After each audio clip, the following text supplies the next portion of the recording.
Baik, Assalamualaikum warahmatullahi wabarakatuh. Welcome back in my channel. Hari ini saya ya akan membawakan sebuah konten mengenai kelenjar adrenal. Jadi yang saya tegaskan di sini, konten ini tidak bermaksud apa-apa selain untuk salah satu media belajar ya bagi saya, yaitu reteach, mengajarkan kembali apa yang sudah saya terima di perkuliahan. Oke, langsung saja. Jadi kelenjar adrenal. Jadi kita harus tahu adrenal itu apa. Orang itu ada di buku lain menyebutkan bahwa adrenal itu disebut juga dengan suprarenal. Kenapa? Karena dia tuh letaknya di superior dari renal. Renal itu ginjal. Nah, jadi letaknya itu di atas ginjal pas ya tuh. Ciri-cirinya adalah dia tuh biasanya warnanya kuning. Kenapa kok warnanya kuning? Karena itu tersusun oleh jaringan ikat, jaringan lemak. Nah, jumlahnya sepasang itu terminologinya terletaknya tuh tepat di atas renal ya, yang sudah disebutkan di atas jantung. Dan itu nanti ada dua bagian penting yang akan kita bahas dari kelenjar adrenal itu, yaitu yang pertama adalah bagian korteksnya, di mana korteks itu nanti dibagi menjadi tiga zona ya. Yang pertama zona glomerulosa, kemudian ada zona fasciculata, dan juga ada zona reticularis. Dan itu nanti di setiap zona akan menghasilkan hormon-hormon tersendiri ya, hormon-hormon tersendiri yang fungsinya juga nanti akan kita bahas, termasuk kita singgung sedikit ya tentang mikroskopisnya di sel ya, di histologi ya, tampak histonya dari selnya. Kemudian akan kita bahas sedikit juga nanti tentang asal usulnya, lalu ada tentang fisiologi atau faal yang berhubungan pada kehidupan kita sehari-hari. Oke, ini lanjut. Nah, ini seperti yang saya bilang tadi, jadi ini adalah kelenjar adrenal ya. Bisa dilihat itu, saya izin menggunakan pointer. Nah, ini tadi sudah saya sebutkan bahwa warnanya itu kuning. Nah, ini jaringan ikatnya jaringan lemak ya. Nah, kemudian pembungkus atasnya itu dinamakan simpai. Jadi kayak penutupnya gitu ya.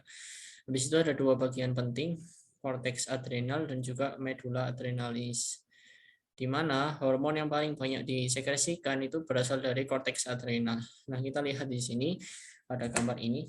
Nah, ini korteks adrenal itu sebagian besar dari kelenjar adrenal, bagian korteksnya. Nah, ini dibagi menjadi tiga zona yang sudah saya bilang tadi, ada glomerulosa, fasciculata, dan juga zona reticularis. Dimana ciri-cirinya sudah jelas ya pada glomerulosa nih. Sudah bisa kita lihat bahwa inti selnya itu jelas bulat ya bentuknya. Kemudian sitoplasmanya asidofilik. Ini yang perlu digarisbawahi. Jadi kalau ditanya kenapa glomerulosa cirinya apa, yaitu sitoplasmanya asidofilik. Kemudian zona fasciculata, nah ini selnya itu berjajar, berderet-deret berjajar, bisa kita lihat dari gambarnya seperti ini. Kemudian bentuknya polihedral, lalu lebih besar ya ternyata bentuk selnya ini daripada glomerulosa, sudah bisa dilihat dari gambarnya di sini. Kemudian ada zona reticularis. Zona reticularis ini dia itu membentuk anyaman tuh kan, membentuk anyaman. Habis itu ada sitoplasmanya merahnya lebih gelap. Nah, kemudian di medula adrenal ini ada dua sel ya, dua sel yang penting. Jadi ini bentuknya tuh lempengan dikelilingi oleh kapiler, vena, dan ganglion simpatik. Jadi post synapse fibers. Saya ulangi ya, jadi medula adrenalis itu dikelilingi oleh vena, habis itu ada juga kapiler dan juga ganglion simpatik. Nah, pada bagian medula adrenalis ini ada dua sel parenkim yang berperan ya. Yang pertama adalah sel kromafin dan yang kedua adalah sel ganglion saraf simpatik. Nah, untuk kromafin sendiri nanti ada dua. Kromafin itu mensekresi hormon namanya katekolamin. Nah, katekolamin itu yang disekresikan ada epinefrin dan juga norepinefrin, ini di bagian medula adrenalis. Nanti pada hormonnya apa saja nanti kita lihat ya. Nah, ini sudah seperti saya bilang, tadi sudah saya sempat singgung sedikit tentang histologi selnya. G itu dilambangkan dengan glomerulosa, F fasciculata, R itu reticularis nih ya. Jika diperbesar bentuknya seperti ini. Di sini tadi sudah saya sebutkan bahwa sitoplasmanya itu asidofilik. Kemudian intinya bulat dan selnya jelas. Kemudian yang di sini ciri yang paling menonjol adalah selnya itu berderet tersusun sejajar, bentuknya lebih besar daripada yang G, yang glomerulosa, serta polihedral ya. Kemudian kalau yang di E itu sitoplasmanya gelap ya, merah gelap, habis itu membentuk anyaman, yang bentuknya seperti itu. Untuk medula adrenal, sebentar saya lihat.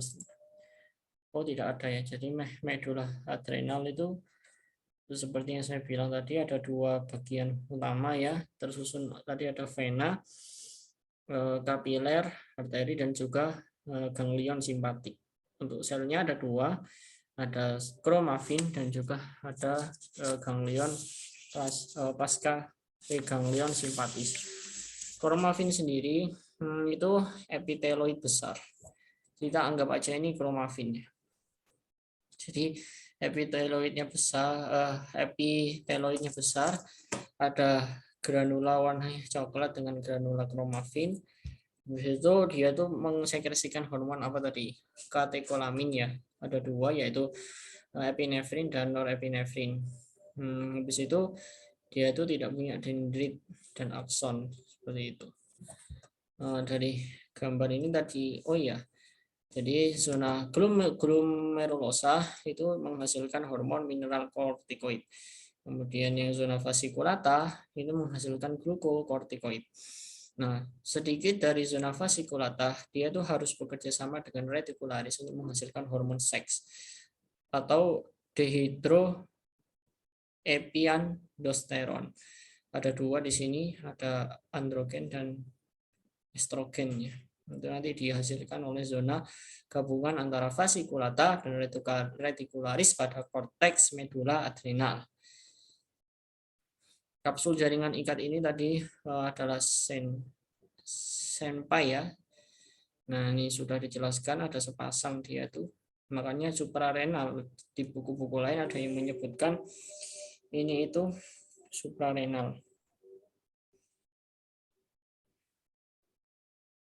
Nah, katekolamin tadi dilengkapi dengan granula katekolamin. Ya, kenapa kok ada granula katekolamin? Karena itu ternyata fungsinya adalah untuk membantu dia mengeluarkan ke sirkulasi seperti itu. Nah, sebagaimana ciri hormon saya review lagi. Ciri hormon itu hanya bekerja jika ada reseptor sel yang sesuai. Kemudian dia juga melalui beberapa tahapan ya, tahapan dari sekresi dan pembentukan seperti itu. Nah, untuk korteks tadi sudah diklasifikasikan dan ada dua hormon utama. Jadi glomerulosa itu justru mineral kortikoid, sedangkan kalau fasciculata adalah glukokortikoid. Jangan terjebak dengan kata glu, karena saya sendiri juga terjebak ya. Karena saya mengira awalnya itu glomerulosa itu malah menghasilkan glukokortikoid, ya ternyata malah di gambar ini tidak. Jadi glomerulosa itu dia tuh malah menghasilkan mineral kortikoid. Dalam hal ini adalah aldosteron ya. Nanti kita bahas juga kaitannya dan juga bagaimana produksinya aldosteron di dalam tubuh dari di mana produksinya oleh suprarenal ini. Kemudian dari fasciculata itu menghasilkan glukokortikoid. Di mana glukokortikoid itu yang berperan adalah kortisol. Namanya juga gluko. Jadi glukokortikoid. Jadi gluko itu kata kuncinya itu glukosa. Jadi fungsinya adalah meningkatkan glukosa pada darah. Tapi itu bukan fungsi dominan ternyata ya, bukan glukokortikoid. Itu kenapa sih namanya glukokortikoid? Karena yang dominan itu tadi meningkatkan glukosa pada darah. Namun ia sebenarnya itu tidak hanya glukosa yang ditingkatkan, tetapi juga ada asam lemak dan protein seperti itu. Dari presentase hormonnya, jadi kalau ada yang ditanya, tak berapa sih hormon yang paling banyak dihasilkan? Kita lihat aja dari gambar histologinya itu. Fasciculata kan paling luas ya, jadi zona fasciculata itu memproduksi hormon yang paling banyak. Kemudian diikuti oleh glomerulosa Dalam hal ini mineral kortikoid dan juga retikularis, seperti itu. Sampai di sini semoga paham ya. Nah, ini adalah vasikularisasi atau vasikularisasi itu aliran pembuluh darah yang masuk pada kelenjar suprarenal. Jadi pasokannya ini tertulis di slide itu adalah terkaya di tubuh kita. Mendapat pasokan dari 3 arteri. Jadi inferior phrenic arteries. Nah, ini jangan terkecoh dengan ini ya. Jangan terkecoh dengan kiri atau kanan. Kan ini ya. Kita anggap ini dihapus saja. Kenapa? Karena ini yang digambar itu kiri, otomatis dia itu kiri ya. Nah, kalau di gambarnya ini ditampilkan sebelah kanan, ya namanya juga kanan. Tapi kita berfokus kepada ini. Jadi ada 3 ya, inferior pharyngeal artery, lalu ada arteri suprarenal media ya, dan juga ada arteri renalis. Ini kita tidak abaikan saja yang ini karena ini vena ya. Jadi ada 3 ini, pharynga, lalu ada suprarenal, dan juga ada renalis. Jadi ini arteri yang memvasikularisasi atau memasuk aliran darah pada kelenjar adrenal.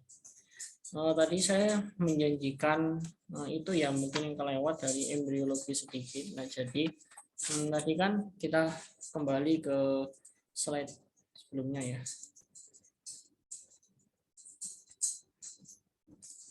Nah, jadi dari tahap embriologinya untuk korteks dan medula sendiri itu dia tuh berasal dari 2 hal yang berbeda. Medula ini dia berasal dari crista neura. Jadi pada saat tahap embriologi, mungkin saya lupa mencantumkan di slide ini ya. Jadi untuk medula itu dari yang namanya crista neural. Saya ulangi, medula itu dari crista neural, medula itu dari crista neural. Sedangkan korteks itu dari mesoderm. Jadi kalau misalkan ditanya nanti dalam soal ya keluar dari pembentukan korteks itu apa? Awalnya pada embriologi ya kita jawab dengan mesoderm. Kemudian kalau medula dari mana? Dari crista neural. Ya, seperti itu. Crista neural itu dari ectoderm neural yang menyebar ke perifer. Ya, jadi coba kalau misalkan saya tanya ya, medula itu dari mana? Ya kalian jawabnya apa kira-kira? Betul sekali. Kalian menjawab dengan medula itu berasal dari crista neural. Apa sih crista neural itu? Crista neural itu ectoderm neural yang menyebar ke arah perifer seperti itu. Bisa dipahami ya? Semoga bisa dipahami.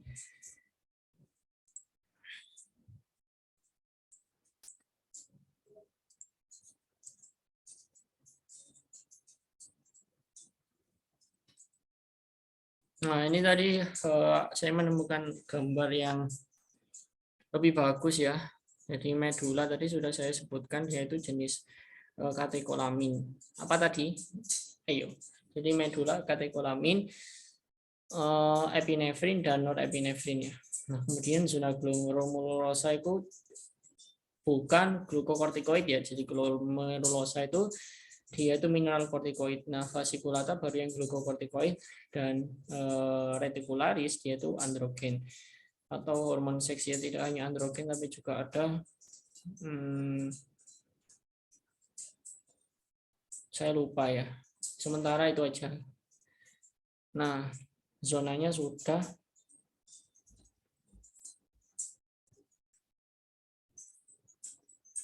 Oh iya, dari medula adrenal itu dia sebenarnya adalah percabangan dari neuron ya. Jadi medula adrenal itu dibagi menjadi paraganglion simpatis. Nah, paraganglion simpatis ini merupakan seperti neuron ya. Jadi dia menghasilkan ada adrenal dan juga ada noradrenal atau epinefrin atau norepinefrin, sama ya. Cuma penamaannya saja yang berbeda. Ini ada arteri kapsular yang memvaskularisasi dan ada vena medularis.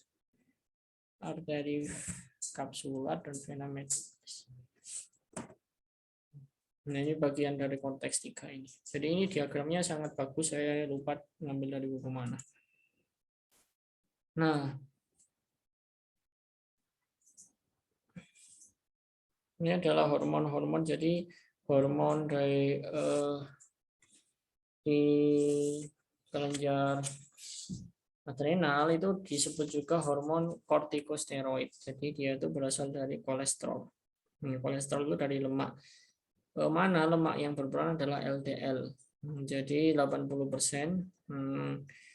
Sisanya disintesis ke kelenjar adrenal berupa asam asetat seperti itu.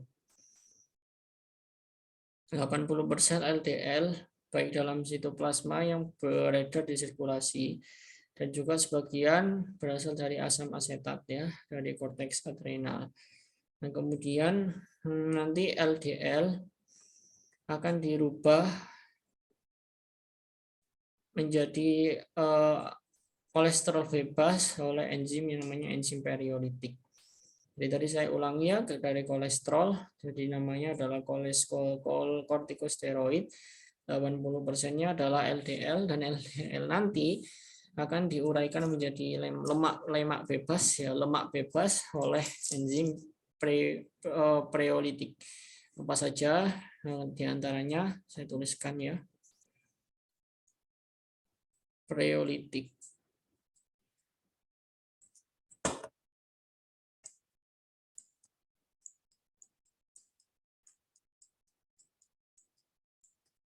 Oke, preolitik ini enzim contohnya adalah NPC.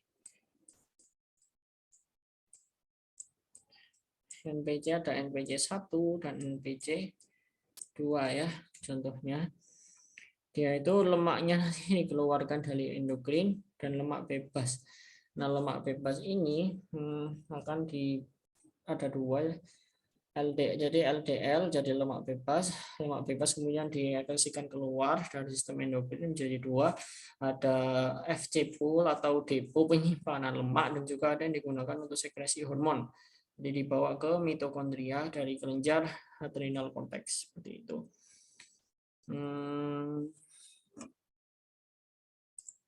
Nah, ini kita jelaskan ya. Jadi kenapa kolesterol, kortison ya.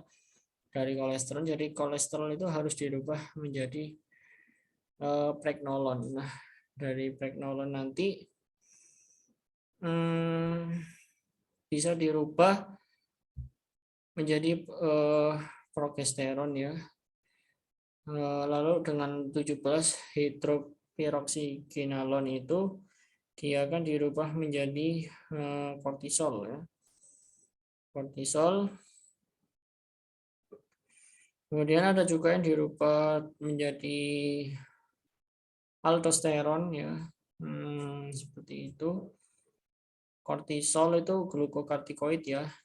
Jadi kortisol itu di mana dihasilkan oleh zona vasikulata. Kemudian untuk aldosteron dia itu ternyata adalah hormon korteks ya. Iya sama karena dihasilkan oleh bagian korteks. Tepatnya adalah zona glomerulosa mineral kortikoid itu. Nah, nanti ada kortisol, kortison, ada kortikosteron.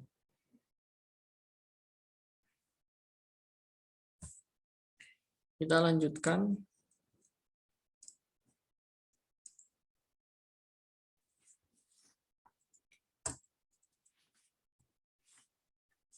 Nah, ini adalah seperti yang kita bilang tadi, bahwasanya hormon ini ya, dia itu dibentuk oleh LDL, adenyl siklase. Jadi yang pertama adalah hormon itu berikatan dengan reseptornya, lalu bekerja dengan protein G ya. Nah, protein G nanti merubah ATP, melepas. Jadi kompleks protein G itu ada bentar kalau nggak salah ada kompleks alfa, kompleks beta, dan juga ADP. Nah, nanti ada yang terlepas dan ADP itu berubah menjadi ATP. Nah, ATP itu dia akan mengaktifkan siklik AMP. Nah, siklik AMP itu mengaktifkan cara kedua yaitu PKA ya. PKA yang tidak aktif dia akan menjadikan aktif sehingga timbullah fosforilasi. Nah, jadi fosforilasi pada protein menjadi LDL. Nah, di tahap 4 ini seperti yang saya bilang, LDL itu dirubah menjadi kolesterol bebas ya, asam atau lemak bebas oleh tadi enzim preolitik. Kemudian masuk dibantu oleh enzim P450 yang ada di inner di dalam membran. Nah, nanti hormon steroid itu melalui segenap tahapan mekanisme termasuk juga shuttling dari intermediate, maksudnya pertukaran bagian tengahnya dari RE halus ya. Nah, nanti dia dengan di dalam mitokondria ini akan mengeluarkan mendifusikan steroid hormon ya ke dalam darah seperti itu. Enzimnya adalah P450.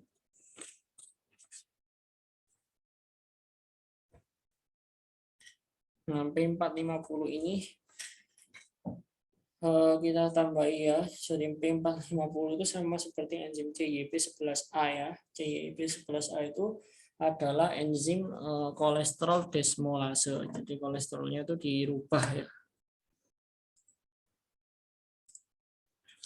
Ini itu enzim tidak.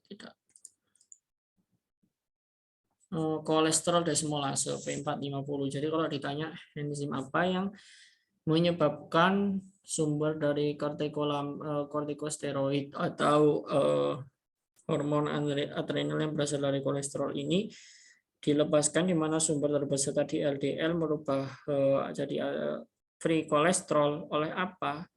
Oleh enzim CYP11A dan juga P450, dan itu merupakan enzim sejenis kolesterol desmolase seperti itu.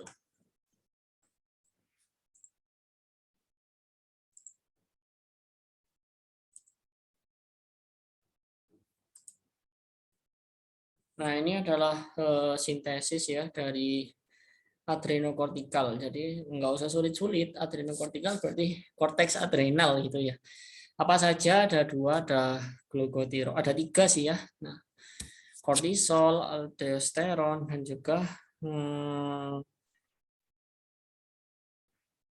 oleh nih aldosteron. Nah, biosintesisnya kolesterol ini dirubah menjadi pregnolon oleh tadi enzim CYP11A.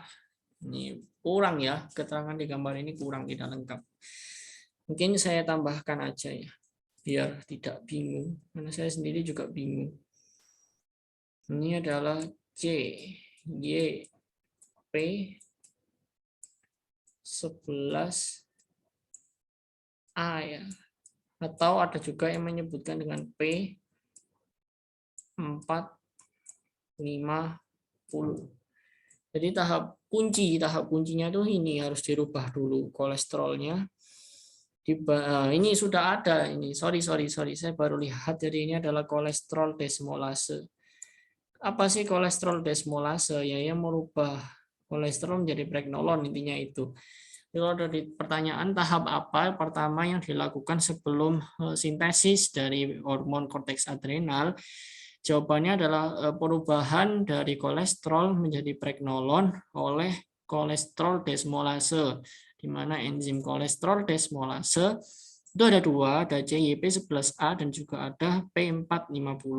Seperti itu, gampang kan? Dan ini dibantu distimulasi oleh ACTH. ACTH itu dihasilkan di mana? Ayo. Nah, ACTH dihasilkan di HPA yang sudah saya bilang kemarin, hipofisis anterior, atau ya, hipofisis anterior untuk nama lainnya saya lupa ya.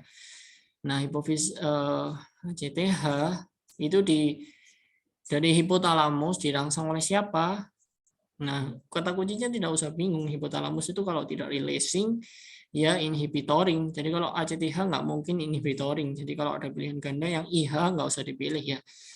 ACTH dia tuh kemana? Ke kolesterol C kan? Berarti gampangannya kalau di hipotalamusnya berarti CRH. Nah itu CRH. Kalau di buku sini ada buku yang menyebutkan itu CRH, ACTH, kortisol gitu. Jadi itu sebuah hierarki ya. Saya tuliskan di sini CRH, A, C, T, H, dan juga kortisol. Nah, seperti itu. Ini sebuah hierarki seperti ini. Nanti ada yang namanya lung umpan balik negatif maupun umpan balik. Ya ini sama-sama negatif tapi ini long dan ada yang short. Nanti kita bahas ya. Nah, jadi kalau ditanya untuk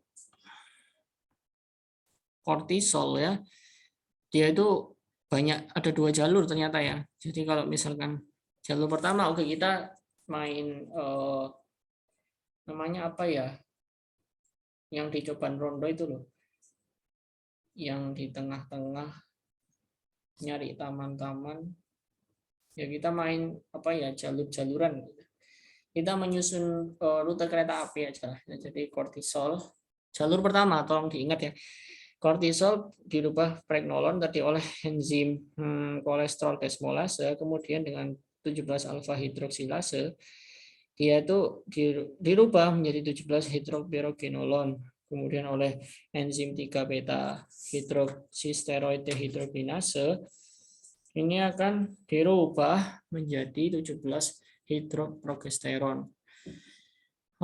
Intinya ya tidak perlu sulit-sulit. Kalau di bagian sini hidroksi ditambah 17 hidroksi. Untuk ini yang ikut pregnolon sama pregnolon gitu. 3 beta habis itu dirubah menjadi 21 beta hidroksilase. Dia akan dirubah menjadi 11 deoksikortisol.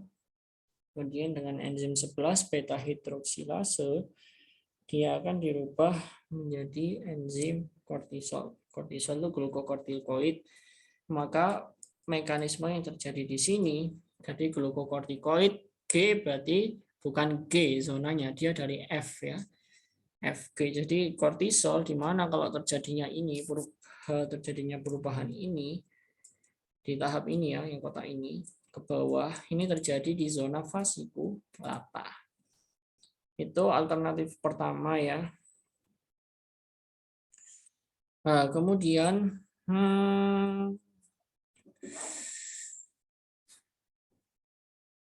alternatif kedua, tadi kan dari sini langsung belok ke sini. Nah, yang kedua dia lurus dulu aja ke sini. Nah, yang perlu diganti ininya jadi progesteron, terus enzimnya ditambah, ini dihilangi ya, nanti langsung masuk ke sini. Hafalannya gitu saja, mudah ya. Kemudian aldosteron. Aldosteron itu mineral kortikoid. Jadi dihasilkan di mana? Aldosteron dihasilkan di yang namanya zona glomerulosa. Nah, ini ada enzim-enzim khas ya. Enzim-enzim khas yang merupakan dia itu merupakan ciri ya, enzim kunci ya, enzim kunci untuk merubah enzim-enzim khusus ya. Saya lingkari enzim-enzim khususnya biar lebih mudah diingat.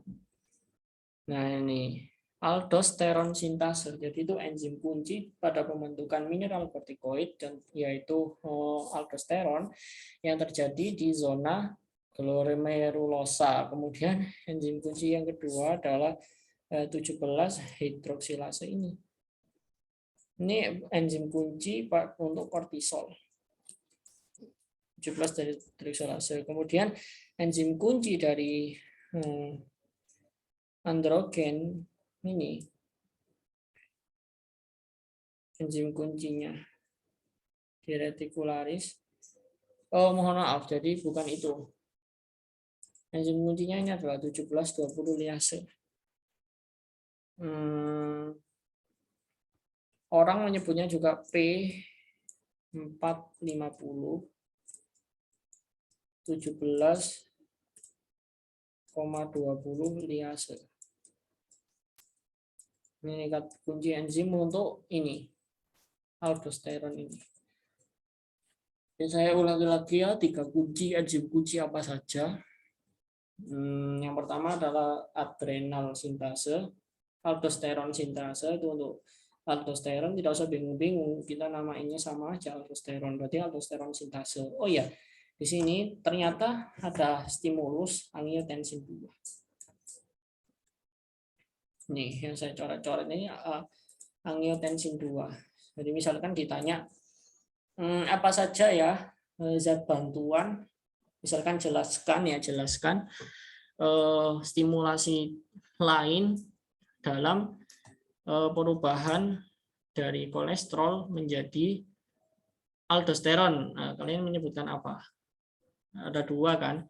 Di tahap kunci awal tadi ada enzim kolesterol desmolase CYP11A dan juga P450. Kemudian di bawah ada enzim aldosteron sintase seperti itu. Kemudian ini enzim kuncinya. Nah, kalau yang kortisol berarti tinggal 17 hidroksilase. Kemudian kalau enzim aldosteron enzim androtesniodin itu merupakan di zona retikularis androgen ya. Androgen itu di retikularis, enzim kuncinya adalah 1720 liase atau P450 1720 liase, sama aja ya. Seperti itu. Nanti akan kita review di akhir sesi.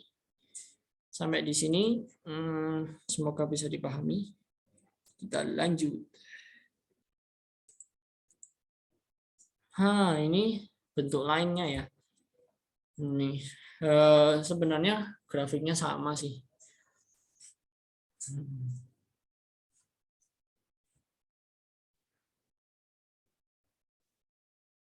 Grafiknya sama aja sih ini sebenarnya, malah menurut saya lebih mudah yang atas tadi.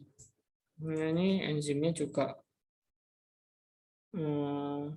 mumet ya, jalurnya juga mumet. Ini kortikosteron, kortisol ini. Kortisol, lalu ini ada androgen tadi, dan ini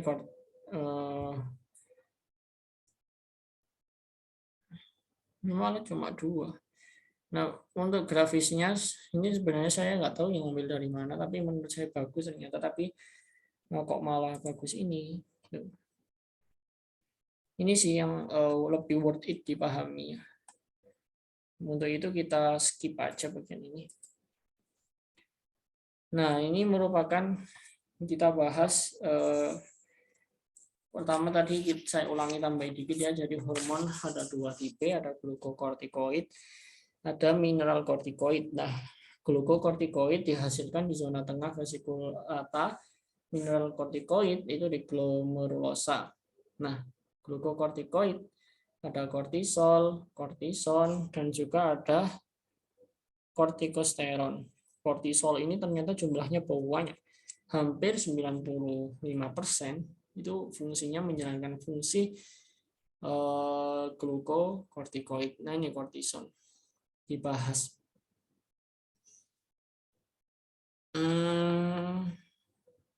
Kemudian ada mineral kortikoid, hormonnya adalah aldosteron, deoksinaldosteron, dan lain-lain. Nah, tetapi dari apa yang saya terima ya, kortisol itu juga bisa menjalankan aktivitas mineral kortikoid walaupun dia termasuk ke dalam jenis glukokortikoid. Kenapa? Karena kortisol memiliki afinitas yang tinggi terhadap mineral kortikoid. Habis itu jumlah hormon dari kortisol yang disekresikan itu lebih banyak daripada yang disekresikan di mineral kortikoid atau aldosteron. Nah, seperti itu. Kortisol, glukokortikoid. Nah, ini adalah kontrol sekresi kortisol. Jadi yang mengatur pengeluaran dari hormon kortisol. Stres. Stres ini merupakan respon atau stimulus, ternyata stimulus untuk menghasilkan kortisol. Ternyata stres ini berkaitan dengan irama diurnal. Nah, ini sudah ada grafik dari irama diurnal seperti itu. Stres ini bisa karena pekerjaan, karena apa ya?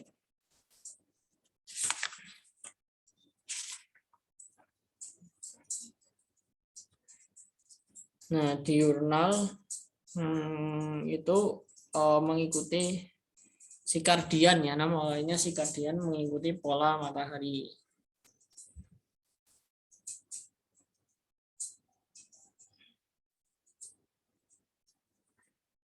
Kortisol itu diurnal dan juga ternyata CAR ya, kortisol awakening respon.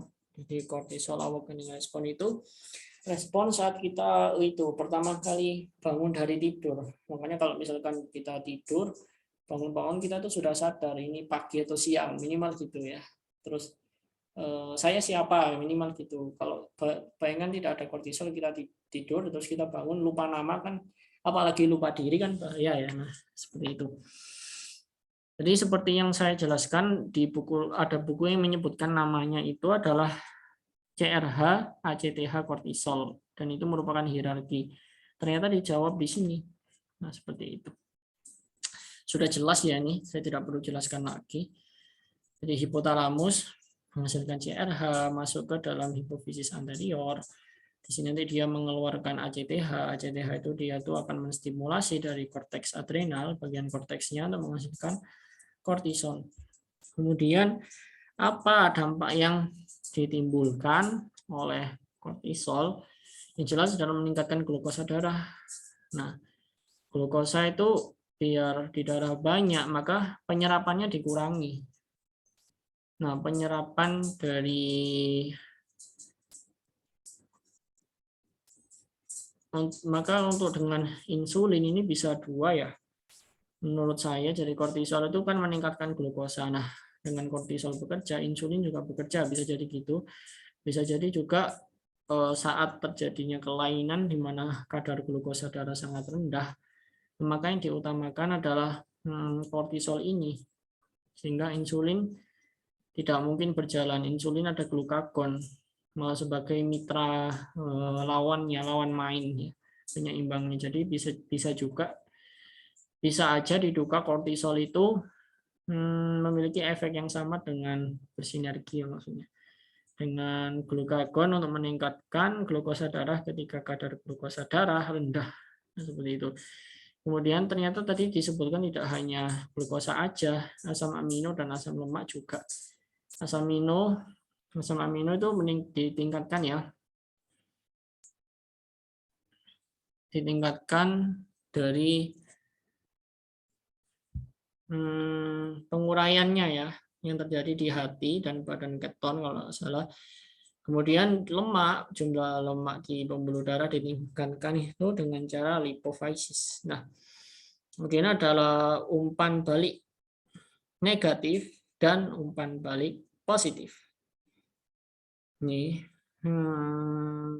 maksudnya adalah ketika kadar kortisol itu sudah terlalu banyak di dalam tubuh, ini ya, maka dia akan ke atas ini. Di sini short loop, sini long loop, ya, pendek, panjang. Negatif artinya inhibitor. Di kortisol bisa menginhibitor HPA secara langsung agar tidak mengeluarkan ACTH karena sudah banyak kortisol di tubuh. Namun bisa juga ke long loop ke hipotalamus agar berhenti mensekresikan CRH. Nah, ini adalah stimulasi untuk hal-hal pendukung dan juga pengurang dari ACTH. Otomatis juga pendukung dan pengurang dari kortisol. Jadi yang pertama adalah decrease blood cortisol level. Jadi kadar gula darah yang rendah memicu kortisol. Sleep wake transition ini tadi terkait dengan CAR ya, cortisol awakening system. sleep wake, jadi transisi antara tidur dan bangun. Artinya adalah saat pertama kali kita bangun. Stres, hipoglikemi, surgery, luka ya, trauma.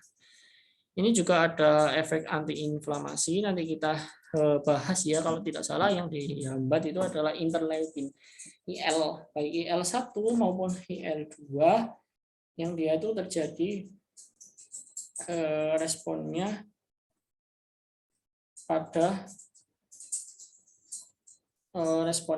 terjadi pada demam ya, antiinflamasi pada demam. Sebentar. Ya baik, kita tadi sudah membahas tentang kortisol ya, secara ringkas seperti itu. Nah kemudian ternyata kortisol itu juga ada efek bagi kardiovaskular atau efek bagi jantung. Sebentar, ini ada gangguan sedikit.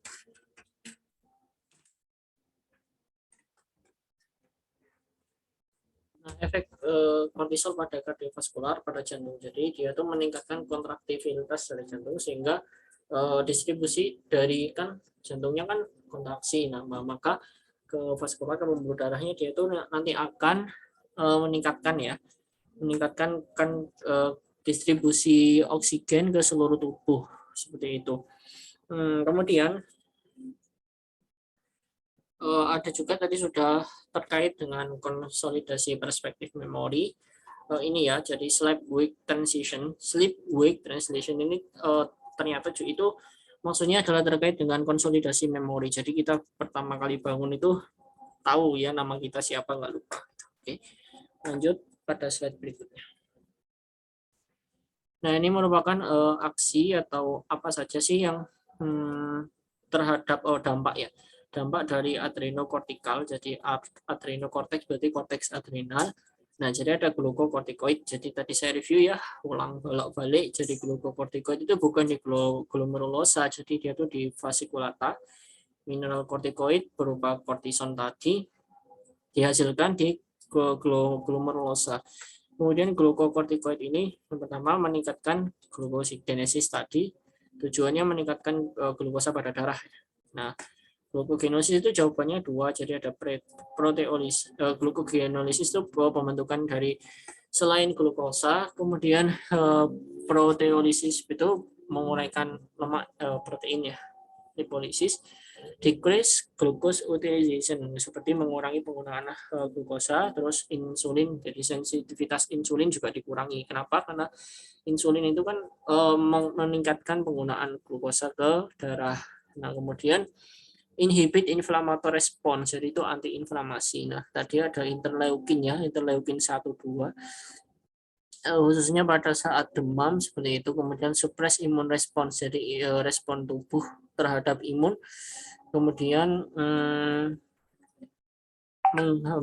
decrease GVR, DRM sleep. Saya kurang tahu ya, rapid eye movement sleep. Ada hubungannya tapi mungkin nggak usah dibahas ya karena saya tidak tahu juga. Oke, mineral kortikoid tadi contohnya adalah aldosteron, dan aldosteron ini meningkatkan ion anorganik ya. Jadi pada tubuh ion organik itu ada hormon yang melakukan proses ya. Kalau pada natrium dan kalium itu dia itu mineral kortikoid atau aldosteron. Nah, sedangkan kalau CA itu nanti dibahas nanti di PTH, paratiroid. Ada kaitannya dengan tulang kalau tidak salah tadi saya baca. Jadi bagaimana menguraikan simpanan CA pada tulang, karena diketahui kalau tulang itu menyimpan banyak sekali CA. Untuk lebih detailnya nanti dibahas berikutnya ya. Nah, kemudian pada adrenal ini tidak terlalu penting ya, jadi ada females dan males. Nah, pada perempuan itu menstimulasi libido dan axillary hair itu rambut aksila, berarti bulu ketiak. Intinya tuh tentang kelamin ya, tidak salah. Nah, kemudian kalau di male atau laki-laki itu testosteron, seperti testosteron.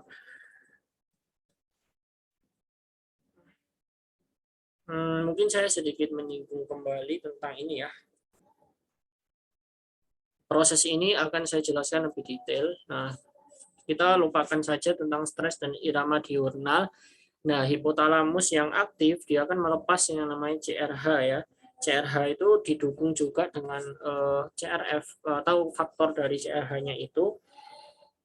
Ini dikeluarkan dari badan sel neklos baik yang paraventrikular dan juga ventrikular, dan itu merangsang HPA. HPA itu hipofisis anterior ya, itu istilah saya ya. Dan itu melepaskan ACTH. Nah, ACTH ini distimulasi juga oleh POMC. Nah, ACTH itu melepas kortisol. Nah, POMC itu di antara hipotalamus ya, ada di arcuata hipotalamus. Dia nanti ada 3 POMC ya, ada protein terminal N, habis itu ada ACTH dan beta lipoprotein. Nah, protein terminal N nanti dirubah menjadi alpha MSH, kemudian ada ACTH. Nah, habis itu ada juga perannya sebagai protein G. Kita kembali di awal di sini. Ini ada protein G ini. Nah, peran protein G itu dia tuh untuk mendisosiasi kompleks B. Jadi hormon itu tidak aktif kalau masih berikatan dengan protein pembawanya ya. Jadi syaratnya adalah harus disosiasi. Meskipun hormon itu sudah disekresikan, tapi kalau masih berikatan dengan protein pembawanya itu belum aktif. Jadi syarat aktif tadi adalah harus mengalami disosiasi.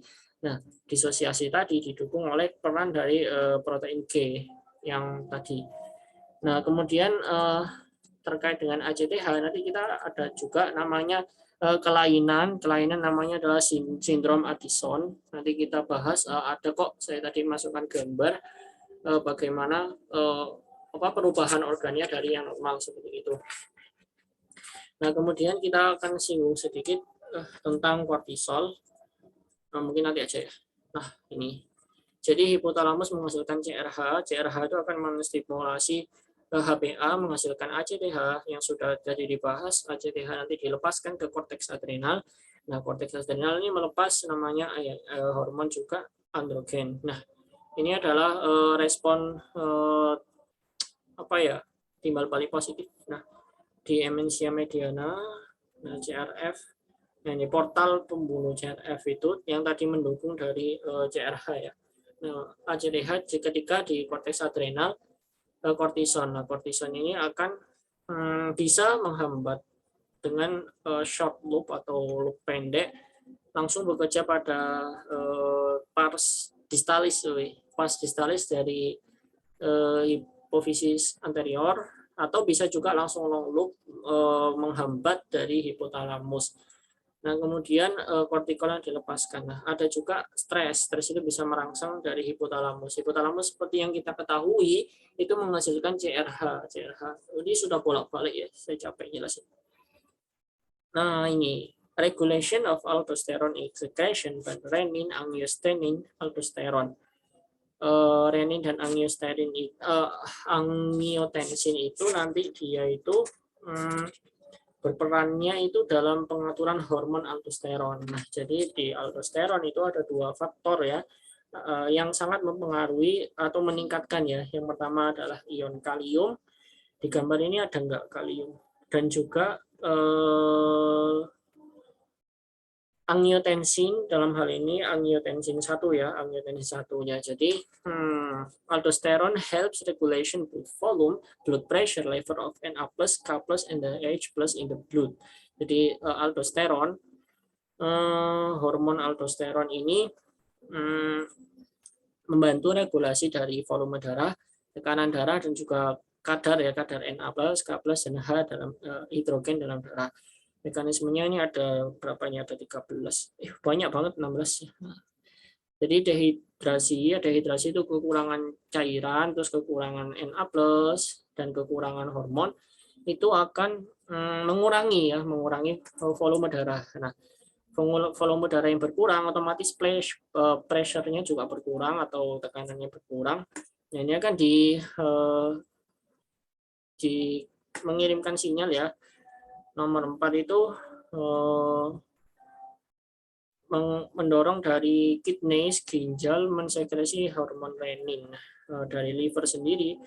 Berarti angiotensin itu diproduksi liver itu mengeluarkan yang namanya angiotensin. Kemudian nanti dirubah menjadi angiotensin tipe 1 masuk ke paru-paru.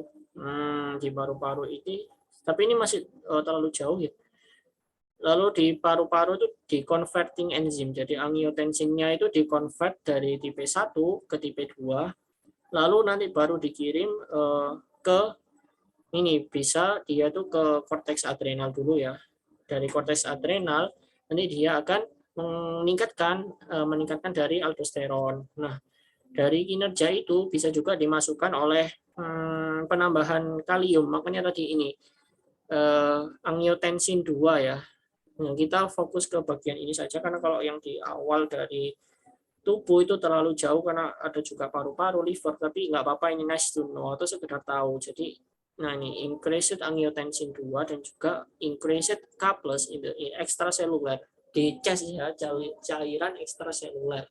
Jadi kalau misalkan ada pertanyaan apa sih yang menyebabkan aldosteron yang diproduksi oleh korteks adrenal meningkat, itu jawabannya ada 2 ya, yaitu adanya angiotensin 2 dan juga adanya peningkatan kalium di chest atau extracellular fluid. Ini bahasa saya ngambil dari buku bahasa Inggris jadi agak aneh. Terus kalau tapi nggak mungkin sih ditanyain kenapa kok angiotensin 2 pembentukannya gimana. Jadi kalau diceritakan secara lengkap, jadi pertama yang kehausan atau kekurangan Na itu menyebabkan volume darah berkurang. Logikanya kalau volume darah berkurang, maka tekanannya berkurang, nanti akan mengirimkan sinyal ke ginjal memproduksi renin. Nah, dari liver sendiri memproduksi angiotensinogen. Nah, angiotensinogen beserta bertemu dengan renin akan dirubah, maksudnya bentuknya menjadi angiotensin tipe 1. Nah, angiotensin tipe 1 dirubah menjadi angiotensin tipe 2 itu di paru-paru dengan ACE, angiotensin converting enzyme ya. Jadi ACE ini saya sambil menghafal juga, jadi nggak baca. Jadi ACE angiotensin converting enzyme dari angiotensin 1 menjadi angiotensin 2. Nah, angiotensin 2 nanti dikirimkan ke korteks adrenal. Selain itu dari korteks adrenal juga distimulasi dengan peningkatan kalsium ya di chest. Nah, itu nanti akan meningkatkan aldosteron. Aldosteron ini di ginjal akan meningkatkan Na+ dan water reabsorpsi. Jadi tujuannya kan biar dialirkan ke darah. Jadi reabsorpsi dari Na, natrium dan air itu ditingkatkan. Jadi sekresi dari kalium dan air itu juga meningkat. Nah, selain itu juga bisa meningkatkan solusi tadi karena permasalahannya kan kekurangan ya. Nah, dengan adanya enzim aldosteron ini, hormon ya bukan enzim. Hormon aldosteron ini bisa meningkatkan darah di tubuh. Nah, kemudian adalah mengembalikan blood pressure increase until it return to normal. Artinya mengembalikan tekanan darah yang tadi kurang seperti itu ya. Bentar. Nih, di poin 16 ini bunyinya seperti ini. Besides angiotensin 2, a second stimulator of aldosterone secretion is an increase in the K+ concentration of blood or interstitial fluid. A decrease in the blood K level has the opposite effect. Jadi kalau misalkan peningkatan K+ itu memiliki efek yang berlawanan dengan kekurangan tadi. Gitu. Mungkin ini lengkap ya sudah. Kemudian kita lanjut next slide. Saya juga nggak tahu. Nah ini tadi ada 2 mineral kortikoid yang sudah saya ulangi ya. Mineral kortikoid itu ada aldosteron, tapi itu dikit ya ternyata. Kita bahas glukokortikoid dulu. Glukokortikoid itu ternyata bukan dari glomerulosa, jadi jangan samakan G dengan G.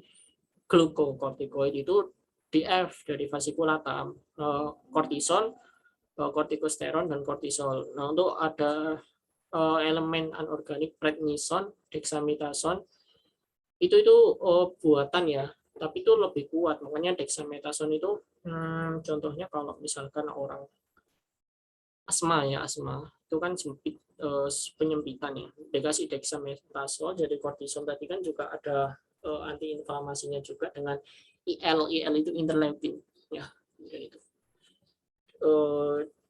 waktu itu juga dibahas ya, kortisol itu kenapa kok ada di mineral kortikoid. Tadi juga saya udah jelaskan, udah capek. Oke. Udah ada sih, nanti bisa di scroll ke depan. Nah, ini tadi respon dengan stresor. Ini juga bisa vasopressin itu kemarin dibahas antidiuretik ya berarti. Vasopressin atau antidiuretik. Ya betul kan, yaitu dihasilkan oleh posterior yang merah ya. Jadi itu efeknya dalam menghemat garam dan air teman-teman volume pas. Jadi mengurangi. Oh ya, vasopressin itu targetnya kan ginjal toh ya. Vasopressin ginjal apa sih efeknya meningkatkan reabsorpsi air kan. Jadi kalau reabsorpsi air oleh plasma ya, oleh plasma sehingga menghemat pengeluarannya. Kemudian ke CRH tadi yang sudah kita bahas, CRH, ACTH, kortison, ya kan udah otomatis itu.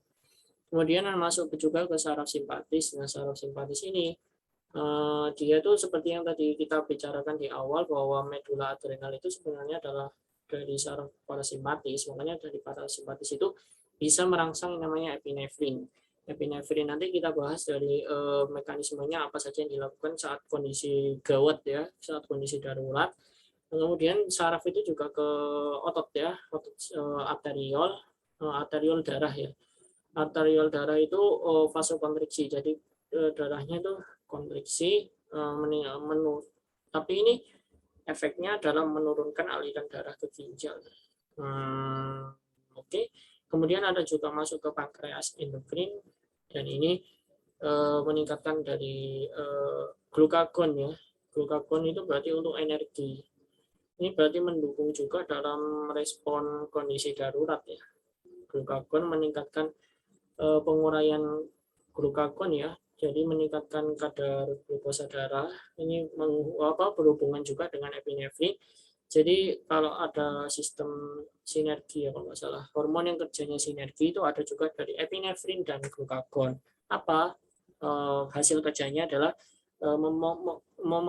ini ditulisannya memobilisasi simpanan energi dan bahan baku metabolik untuk digunakan sesuai kebutuhan. Jadi simpanan-simpanannya itu digunakan untuk energi kita gitu. Jadi ini adalah integrasi respon stres. Jadi seluruh respon stres tidak hanya melibatkan dari adrenokortikal maupun ada juga di sini dari hipofisis posterior ternyata ya. Nah ini seperti yang sudah dibahas tadi, ada negatif dan positif feedback ya. Negatif tadi ada short loop dan long loop hormon. Tapi ini berlaku umum semua ya, tidak hanya pada korteks adrenal aja gitu. Mungkin ada yang lewat, sebentar ya saya lihat dulu. Ya itu dulu sih. Kita lanjut ya. Nah ini androgen. Nah jadi androgen itu di antara perempuan dan laki-laki itu jumlah yang disekresikan dikit ya, kesimpulannya gitu. Nah, perangsangnya adalah DHEA atau dehydroepiandrosteron. Nah, itu.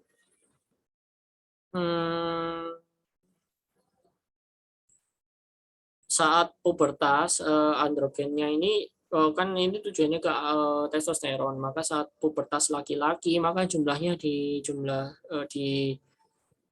ditambah. Kemudian mempromosikan libido atau keinginan untuk seksual ya, dan merubahnya ke estrogen. Nah, di badan sel tisunya. Kemudian stimulate of growth of axillary and pubic hair in boys and girls contribute to the pubertal growth spurt. Jadi ini mendukung pertumbuhan sekunder ya saat terjadi pubertas. Itu sudah tahu ya. Tidak usah dibahas dalam, Miss. Nah, ini adalah contoh soal ya. The adrenal glands are superior to the kidneys in the retrosurface. Jadi ya mungkin benar ya, karena adrenal itu kelenjar ya, di superior di atasnya dari kidney. Kidney itu renal atau ginjal. Kemudian pernyataan ini, angiotensin 2 acts to constrict blood vessel by causing contraction of vascular smooth muscle and it stimulates secretion of aldosterone by zona glomerulosa cell of adrenal cortex, which in turn cause the kidneys to conserve water and thereby increase blood volume. Nah, ini jawabannya kita lihat di sini. Jadi angiotensin itu memproduksi aldosteron. Jadi kita lihat di sini di diagram ini, aldosteron itu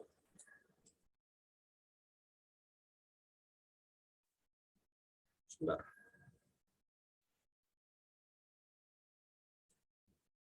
Baik, zona glomerulosa berarti tadi kortikoid ya. Bentar. Glomerulosa berarti ada tipe mineraloid. Kayaknya ini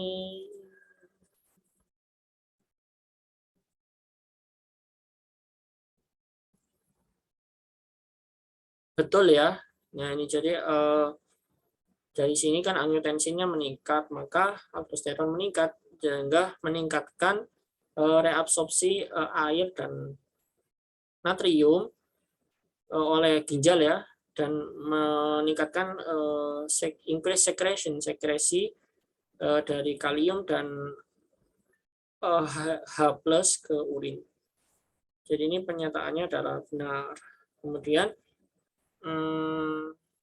transplant recipient, jadi transplantasi penerima transplantasi will have low blood level to negative suppression. Nah, ini prednisone. Ini saya kurang tahu ya, nanti aja dibahas.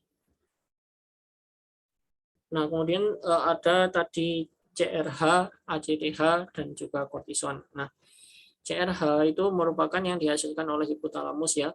Di mana CLH dihasilkan ini. Oke, saya coret-coret aja wis. Entar ini ketutupan. Jadi kalau ada pertanyaan CRH itu memang dihasilkan oleh hipotalamus, di mana di paraventrikuler. Ini ada jawabannya. Kemudian CRH itu ke pituitari oleh apa? Oleh porta tadi. Porta hipotalamus itu jadi di anterior itu beraksinya dengan meningkatkan CAMP sehingga meningkatkan sekresi ACTH ke bloodstream atau aliran darah. Nah, ACTH itu hasil yang distimulasi oleh CRH tadi, dia itu memiliki efek, has several effect on the adrenal cortex. Jadi efeknya itu ke korteks adrenal, dalam hal ini adalah kortison ya. Kortison yang termasuk jenis hormon glukokortikoid. Ya, glukokortikoid, karena kalau mineral kortikoid itu adalah aldosteron ya. Oke. Nah, itu stimulate binding of cholesterol to kromosom P450. Dan P450 tadi sudah kita bahas, dia itu adalah enzim seperti CYP11A. Tadi namanya apa ya? Seperti enzim CYP11A. Sebentar, saya lupa namanya.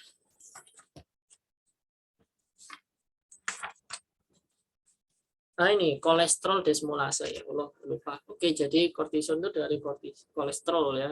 Kolesterol desmolase penting karena kolesterol itu harus dirubah menjadi pregnolon, yaitu P450. Oh, ini sudah ada N2 activate kolesterol desmolase seperti itu ya.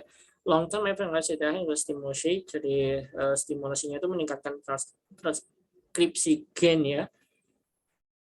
Jadi kalau misalkan ditanya lebih dalam lagi ya, tapi kayaknya ya semoga enggak ya. ACTH itu memang kan berpengaruh kepada korteks adrenal, tapi gimana cara dia mempengaruhi? Ternyata dia itu mempengaruhinya itu dengan meningkatkan transkripsi dari enzim P450 ya. Jadi luar biasa sekali. Jadi pengaruhnya ternyata di situ. Saya juga baru tahu nih. Jadi pengaruhnya ACTH terhadap produksi korteks adrenal itu bagaimana sih kok bisa mempengaruhi? Ternyata yang dipengaruhi itu adalah enzim dari kolesterol desmolasenya, di mana P450 ya, yang itu merubah dari kolesterol menjadi pregnolon sebagai syarat utama.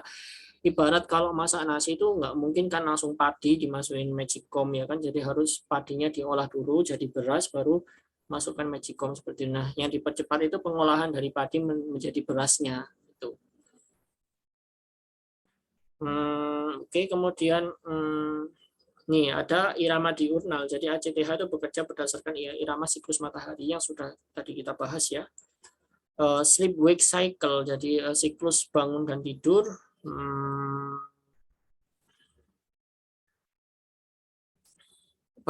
berdasarkan cahaya dan kegelapan. Ini intinya ya tentang matahari. Kemudian ada negatif feedback tadi sudah kita bahas, cortisol at 3 points the hypothalamus pituitary axis. Jadi di aksis hipotalamus ya, kortisol inhibiti. Berarti kortisol kalau misalkan sudah banyak ya, kortisol itu inhibitor, menginhibisi dari sekresi CRH dari hipotalamus. Kemudian CRH sekresi by efek hipotalamus neuron. Nah, ini jadi juga menghambat tadi. Jadi CRH kan dihasilkan oleh nukleus paraventrikuler dari hipotalamus. Nah, itu juga dihambat. Tuh. Sudah. Ini sih nggak terlalu penting ya. Intinya tadi itu ya. Saya ulangi kalau misalkan ada pertanyaan, ACTH kan memang merangsang dari korteks adrenal, tapi apa yang dirangsang? Ternyata yang dirangsang adalah dari hormon kolesterol, enzim dari enzim kolesterol desmolase, yaitu berupa P450. Jadi transkripsi enzimnya yang ditingkatkan oleh adanya ACTH, sehingga dengan meningkatkan itu, maka proses dari perubahan kolesterol menjadi pregnolon itu juga semakin cepat. Ya, jadi itulah yang meningkatkan dari produksi cara peningkatan ACTH pada korteks adrenal. Nih, kita masuk ke bagian medula adrenalis. Ini sedikit flashback ya, flashback ke masa lalu. Nah, ini tadi medula adrenalis itu ada dua, kromafin. Kromafin itu nanti yang mengeluarkan hormon utama epinefrin dan norepinefrin, maupun adrenalin atau noradrenalin sama aja ya itu. Terus ada juga serabut ganglion simpatis. Nah, ini ya hanya tampilan itunya ya, tampilan dari kromafin ya. Jadi saya bacakan dikit. Kromafin tadi itu granulanya warna coklat tua, itu terlihat ya di situ. Kemudian sel epiteloidnya besar, membentuk kelompok atau daeratan pendek seperti itu. Jadi ini hanya tampilan dari medula adrenalisnya seperti itu. Mohon maaf di sini rame udah mau maghrib. Nah, oke, di sini bentar, annotate-nya saya clear lagi. Ini tadi terkait dengan apa ya, aldosteron. Jadi aldosteron itu tadi sudah dijelaskan. Nah, saya akan coret-coret lagi di sini. Nah, ini adalah enzim 11 beta HSD2. Enzim ini apa sih fungsinya? Jadi enzim HB sebentar ya. Ini adalah merangsang kortisol masuk ke kortison. Jadi enzim ini itu kan tadi kan dibilangin kalau misalkan di mineral kortikoid itu aktivitasnya itu ada aldosteron, nah tapi ada juga hormon kortisol yang lebih kuat. Nah, biar gak dipek, maksudnya biar tidak diambil alih oleh kortison, maka ada enzim 11 beta HSD2 ini, sehingga meskipun kortison memiliki afinitas yang tinggi terhadap mineral kortikoid, maka tetap yang diprioritaskan adalah dari androgennya, dan ini dijaga oleh enzim 11 beta HSD2. Kemudian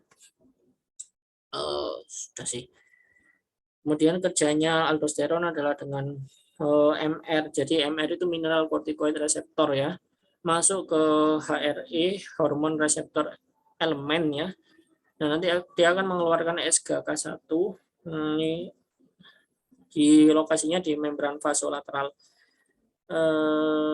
Dia nanti menghasilkan dua hormon, yaitu ENC-NA+ channel yang akan meningkatkan reabsorpsi CA. Kemudian ada juga Na+, kanal Na nanti dikeluarkan di membran lumen seperti itu. Nah, karena mekanisme ini, maka aldosteron itu bekerjanya itu pada principalis tubulus colligensens. Itu ya. Kemudian ada juga meningkatkan reabsorpsi Na dan Cl. Ya itu dari gambar itu sudah jelas banget tuh ya, ada Na dari luar masuk ke dalam. Ini tuh hormon aldosteron ini tuh penting saat terjadi shock hiperglemik atau kondisi saat tubuh itu kekurangan cairan yang berat.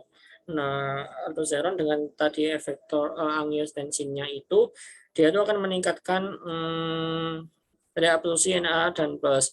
Kemudian ketika terjadi sekresi berlebihan dari aldosteron ini, maka tadi kan ada ini sih Na+ dan K+ itu sih Nah, aldosteron gampangannya kalau aldosteronnya naik berlebihan ya, hiper itu berlebihan nggak sih?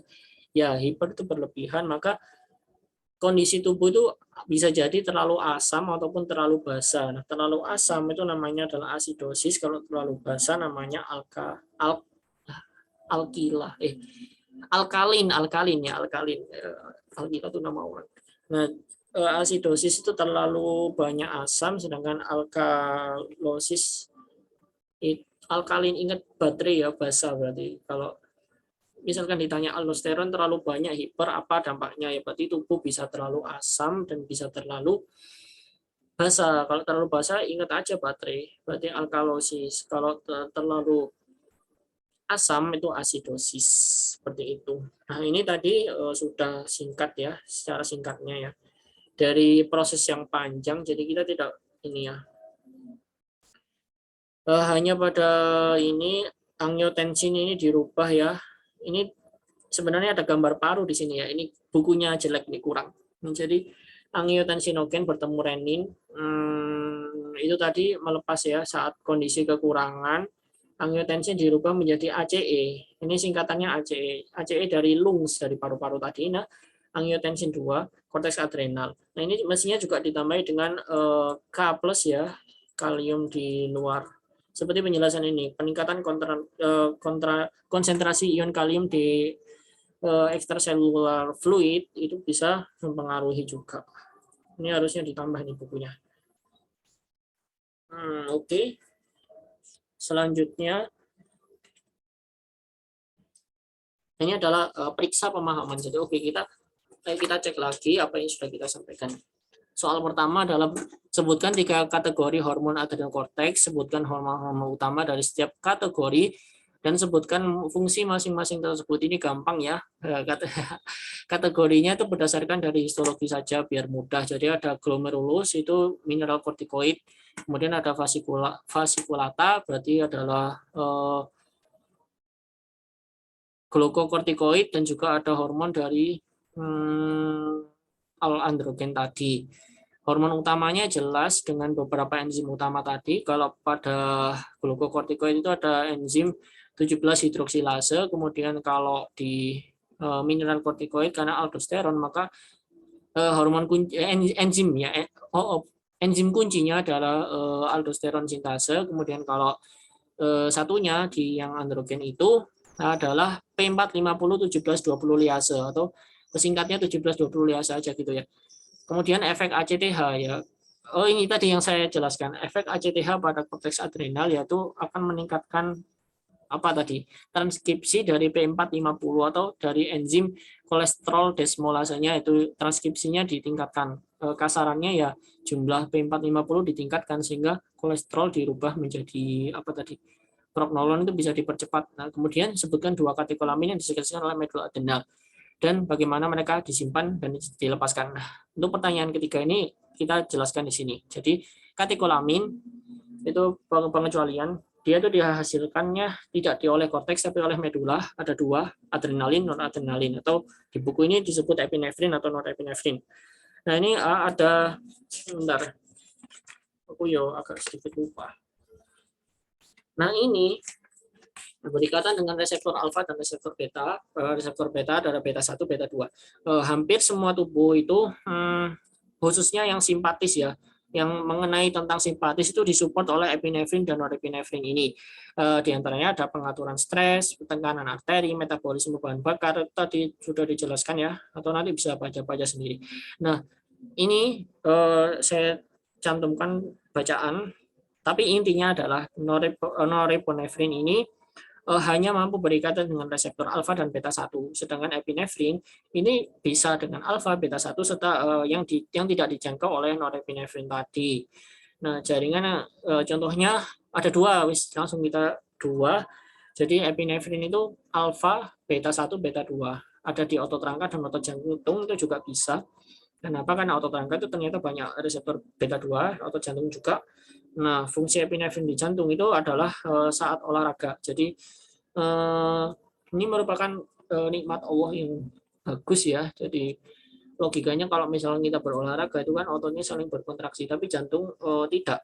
Ya, jantung tetap dilatasi. Kenapa? Karena menjamin dua, suplai energi dan juga suplai energi ke jantung itu tetap aman. Jadi adalah ini pembuluh darah jantung ya. Jadi nggak mungkin pembuluh darah yang menyuplai jantung itu ikut kontraksi karena nanti itu ya bisa mati. Maksudnya fungsi jantungnya bisa tidak optimal padahal kita olahraga itu membutuhkan suplai darah. Jadi saat olahraga darah itu jantung ya harus dipompa. Nah, maka untuk memastikan jantung itu tetap bekerja, maka pembuluh darah yang memvaskularasi jantung itu tetap harus dilatasi, harus melonggar sehingga bisa masuk ya maksimal. Kemudian otot rangka itu juga tetap dilatasi supaya apa? Supaya nutrisi metabolikme ke yang organ yang bergerak saat olahraga itu terjamin aman ya. Mungkin di next slide ini adalah efek pada sistem organ tadi. Itu ya pengaruhnya yang besar. Jadi memelihara tekanan darah tadi. Kemudian ini pada efek lain pada susuran saraf pusat. Jadi itu kita menentukan tadi efek keadaan darurat atau bahaya banget yaitu gimana saat bahaya itu kita tuh jelas butuh energi tapi nggak sempat makan kan itu ya. Kemudian yang kedua jantung harus kontraksi, makanya kalau darurat tuh harus berdebar-debar ya karena kita lari kan butuh asupan yang lebih cepat ya. Otomatis kalau otot rangka tuh we need more energy more itu bilang ke jantung, jantungnya adalah bekerja lebih cepat. Kemudian ada vasokonstriksi umum tadi. Selain dilatasi tekanan darah, ternyata tekanan darah koroner itu yang jantung itu ditingkatkan ya. Itu dengan cara vasodilatasi tadi. Kemudian arteri itu juga tetap tekanan darahnya dijaga untuk suplai oksigen ya. Arteri kan membawa darah mengandung oksigennya itu tetap dijaga untuk tetap kontraksi pada keadaan respon darurat. Kemudian itu merupakan efek metabolik lokal seperti itu. Efek metabolik lokal itu saat terjadi kondisi darurat ya, menjaga darah tetap tinggi. Kenapa darah tetap tinggi? Karena itu akan digunakan bahan baku utama pada otak. Otak itu dependent glukosa, jadi dia itu benar-benar bergantung kepada glukosa. Kenapa? Karena pada glutnya itu pengaruh pada glutnya. Jadi pada sel-sel otak itu glutnya itu glut 1 dan 3. Glut 1 dan 3 itu dia itu letaknya di luar ya, di luar reseptor dan itu makanya dia tuh bisa dependent pada insulin atau dependent harus benar-benar menggunakan glukosa. Kemudian selain itu otot bagian tubuh yang memang bisa bekerja nggak usah pakai glukosa itu dimanfaatkan. Jadi kamu misalkan ada organ tubuh yang nggak pakai glukosa bisa pakai keton atau asam amino itu dengan glucogenolisis ya, gluconeogenesis itu ditingkatkan dengan efek metabolisme lokal dari epinefrin tadi. Kemudian ada juga efek stres akut. Ini metabolis. Jadi ini termasuk juga tadi sudah dijelaskan ya. Mobilisasi cepat simpanan karbohidrat dan lemak untuk menyediakan energi yang dapat segera digunakan untuk menunjang kinerja otot. Tadi intinya ya itu. Kalau misalkan kita lari kan butuh energi yang banyak, maka mobilisasi atau perpindahan energi dari simpanan itu dipercepat. Kemudian itu loh. Otot tidak dapat menggunakan asam lemak gitu. Otot itu bisa menggunakan asam lemak tapi otot tidak. Itu kaitannya dengan adanya glut 1 dan 3 pada otak seperti itu. Nah, efek stres akut itu kondisi patofisiologis ya, kondisi kelainan. Contohnya adalah shock kardiogenik. Shock kardiogenik tadi itu miokard itu nanti di jantung ya. Jadi shock kardiogenik ada miokard akut itu bisa jadi karena adanya sumbatan gagal jantung. Yang saya dapatkan gagal jantung itu karena apa? Karena kan itu ada plak ya, pelekatan lemak. Nah itu terlepas luka sehingga sel-sel limfosit itu trombosit ya membentuk gumpalan. Nah itu menyebabkan shock, namanya shock kardiogenik seperti itu. Nah itu ada juga adanya pengaruh epinefrin di situ. Kemudian ada sepsis atau shock sepsis atau karena infeksi ya. Kemudian karena kekurangan banyak cairan atau dehidrasi maupun diare atau hypothalamic shock ya. Hypothalamic shock itu berarti bisa dua, bisa karena diare, kehausan maupun adanya pendarahan yang sangat hebat gitu. Jadi itu pengaruh dari epinefrin dalam keadaan darurat. bukan hanya sebatas dikejar anjing atau singa, tapi juga karena keadaan-keadaan, karena mungkin karena kecelakaan atau karena diare maupun karena serangan jantung, gagal jantung tadi yang karena adanya pembentukan trombosit ya, trombin ya, benang-benang trombin. Karena pada pembuluh darah itu aslinya ada lemak, lemaknya terlepas jadi luka, nah itu membentuk trombin yang akhirnya itu menyumbat dirinya sendiri gitu ya. Nah ini tadi yang sudah saya janjikan, ada penyakit Addison, jadi dia itu kekurangan korteks adrenal. Ini tadi sudah ya, periksa pemahaman tadi sudah ada, oke saya kopas 2 kali nih. Jadi Cushing, peningkatan produksi ACH.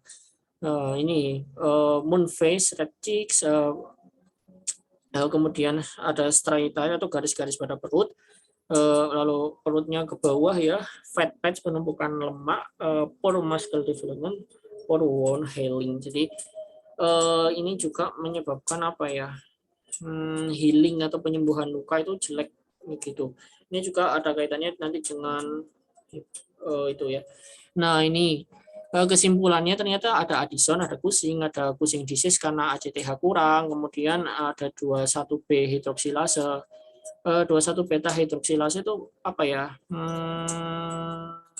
Penting untuk negatif feedback dalam decrease mengurangi kortisol. Kemudian 17 alfa hidroksilase 17 alfa hidroksilase itu merupakan enzim kunci dalam glukokortikoid membentuk apa ya, glukokortikoid itu kortison, bukan, glukokortikoid itu aldosteron, maaf ya, sorry salah.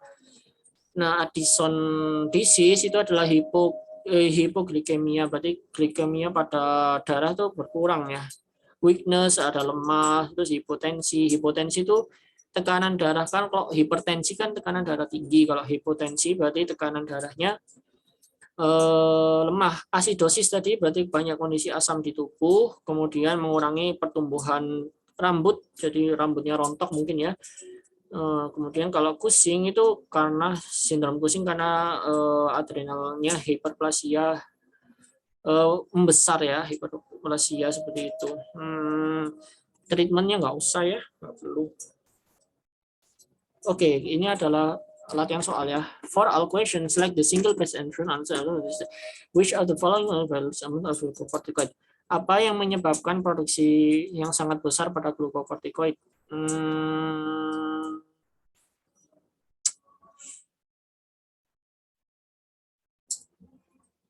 Oke, nanti dibahas berikutnya aja ya. Juga agak paham.